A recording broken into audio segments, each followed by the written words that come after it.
नाग पंचमी के दिन नाग पंचमी से जुड़ी हुई पौराणिक व्रत कथा अवश्य सुननी या पढ़नी चाहिए। तो आइए सुनते हैं नाग पंचमी से जुड़ी हुई पौराणिक व्रत कथा। प्राचीन काल में एक सेठ जी के 7 पुत्र थे। सातों के विवाह हो चुके थे। सबसे छोटे पुत्र की पत्नी श्रेष्ठ चरित्र की विदुषी और सुशील थी, परंतु उसका कोई भाई नहीं था। एक दिन बड़ी बहू ने घर लिपने को पीली मिट्टी लाने के लिए सभी बहुओं को साथ चलने को कहा, तो सभी बहुएं खुरपी लेकर मिट्टी खोदने लगी। तभी वहाँ एक सर्प निकला, जिसे बड़ी बहू खुरपी से मारने लगी। यह देखकर छोटी बहू ने उसे रोकते हुए कहा, मत मारो इसे, यह बेचारा निरपराध है।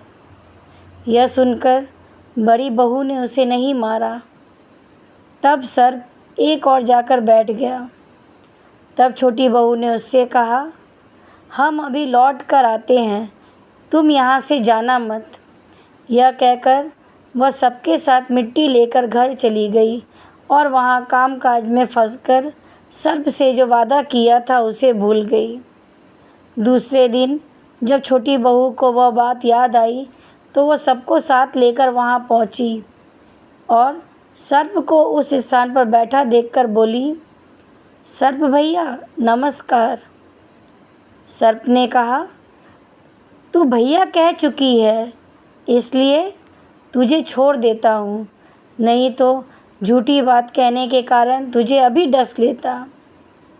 तब छोटी बहू बोली, भैया मुझसे भूल हो गई, मुझे क्षमा कर दीजिए। तब सर्प ने कहा, अच्छा, आज से तू मेरी बहन हुई और मैं तेरा भाई हुआ। तुझे जो कुछ भी मांगना है मुझसे मांग ले। तब छोटी बहू ने कहा, भैया मेरा कोई भाई नहीं है, अच्छा हुआ जो आप मेरे भाई बन गए। कुछ दिन के बाद वह सर्प मनुष्य का रूप रखकर अपनी बहन के घर आता है और उसके ससुराल वालों को कहता है कि मेरी बहन को मेरे साथ भेज दो। तब यह देखकर सभी कहते हैं कि इसका तो कोई भाई नहीं था। तब वह सर्प बोलता है कि मैं दूर के रिश्ते में इसका भाई हूँ, बचपन में ही बाहर चला गया था। उसके विश्वास दिलाने पर घर के लोगों ने छोटी बहू को उसके साथ भेज दिया। तब मार्ग में वह सर्प बताता है कि मैं वही सर्प हूँ जिसे तुमने अपना भाई बनाया था, इसलिए तुम मुझसे डरना नहीं और जहाँ चलने में कठिनाई हो वहाँ मेरी पूँछ पकड़ लेना। उसके कहे के अनुसार उसकी बहन ने किया और इस प्रकार वह अपने भाई के घर पहुँच गई। वहाँ पहुँचकर ही वहाँ के धन ऐश्वर्य को देखकर वह चकित हो गई। एक दिन ऐसी घटना घटी कि सर्प की माता ने छोटी बहू से कहा कि मैं बाहर जा रही हूँ, तू अपने भाई को ठंडा दूध पिला देना। लेकिन उसे इस बात का ध्यान नहीं रहा और उसने गर्म दूध पिला दिया, जिससे उसका मुख पूरी तरह से जल गया। यह देखकर सर्प की माता बहुत क्रोधित हुई, परंतु सर्प के समझाने पर वह चुप हो गई। तब सर्प ने अपनी बहन को उसके घर भेज दिया, लेकिन घर भेजते समय उसने अपनी बहन को बहुत सारे सोने, चांदी, जवाहरात, वस्त्र, आभूषण आदि देकर उसे विदा किया। इतना सारा धन देखकर बड़ी बहू ने ईर्ष्या से कहा, तेरा भाई तो बड़ा धनवान है, तुझे तो उससे और भी धन लाना चाहिए। सर्प ने जब यह वचन सुना तो सब वस्तुएं सोने की लाकर दे दी। यह देखकर बड़ी बहू ने कहा, इन्हें झाड़ने की झाड़ू भी सोने की ही होनी चाहिए। तब सर्प ने झाड़ू भी सोने की लाकर रख दी।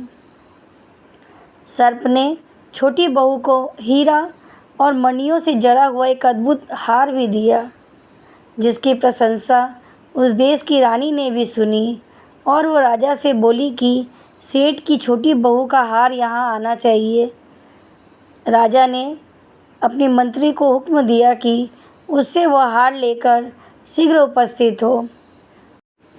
तब मंत्री ने सेठ जी के सामने जाकर कहा कि हमारी महारानी जी छोटी बहू का हार पहनेगी, वह उसे ले जाकर दे दीजिए। सेठ जी ने डर के कारण छोटी बहू से हार मंगाकर उसे दे दिया, लेकिन छोटी बहू को यह बात बहुत बुरी लगी। उसने अपने भाई सर्प को याद किया और उसे आने की प्रार्थना की। तब उसने अपने भाई से कहा कि रानी ने मेरा हार छीन लिया है, तुम कुछ ऐसा करो कि जब वो हार उसके गले में रहे तब तक के लिए वह सर्प बन जाए, और जब वह मुझे लौटा दे तब हीरो और मणियों का हो जाए। उसके भाई ने ठीक वैसा ही किया। जैसे ही रानी ने हार पहना वैसे ही वह सर्प बन गया। यह देखकर रानी चीख पड़ी और रोने लगी। यह देखकर राजा ने सेठ के पास खबर भेजी कि छोटी बहू को तुरंत भेजे। सेठ जी यह सब सुनकर डर गए कि राजा न जाने क्या करेगा। वे स्वयं छोटी बहू को साथ लेकर राजा के सामने उपस्थित हुए। तब राजा ने छोटी बहू से पूछा, तूने क्या जादू किया है? मैं तुझे दंड दूंगा। तब छोटी बहू बोली, राजन, धृष्टता क्षमा कीजिए। यह हार है ही ऐसा कि मेरे गले में हीरे और मणियों का बन जाता है और दूसरे के गले में सर्प बन जाता है। यह सुनकर राजा ने वह सर्प बना हार उसे देकर कहा, अभी पहन कर दिखाओ। छोटी बहू ने जैसे ही उसे पहना वैसे ही वह हीरे और मणियों वाला हार बन गया। यह देखकर राजा को उसकी बात पर विश्वास हो गया और उसने प्रसन्न होकर उसे बहुत सारी मुद्राएं भी पुरस्कार में दी। छोटी बहू अपने हार और धन सहित खुशी खुशी घर लौट आई। उसके धन को देखकर बड़ी बहू ने ईर्ष्या के कारण उसके पति को सिखाया कि छोटी बहू के पास आखिर इतना धन आता कहाँ से है, जरा आप पता कीजिए। यह सुनकर उसके पति ने अपनी पत्नी को बुलाकर कहा, ठीक ठीक बता कि तेरे पास इतना धन आया कहाँ से, तुझे इतना धन कौन देता है। तब वह अपने सर्प भाई को याद करने लगी और उसी समय उसके भाई ने प्रकट होकर कहा, यदि मेरे धर्म बहन के आचरण पर संदेह प्रकट करोगे तो मैं तुम्हें अभी डस लूँगा। यह सुनकर छोटी बहू के पति को अपने गलती का एहसास होता है और वह उसके सर्प भाई से क्षमा मांगता है और उसके भाई अर्थात सर्प देवता का बड़ा आदर सत्कार करता है।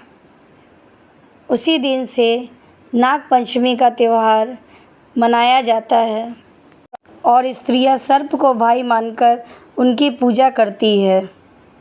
धार्मिक मान्यता के अनुसार नाग पंचमी के दिन नाग देवता की आराधना करने से भक्तों को उनका आशीर्वाद प्राप्त होता है और कई अन्य प्रकार के भी शुभ फल प्राप्त होते हैं।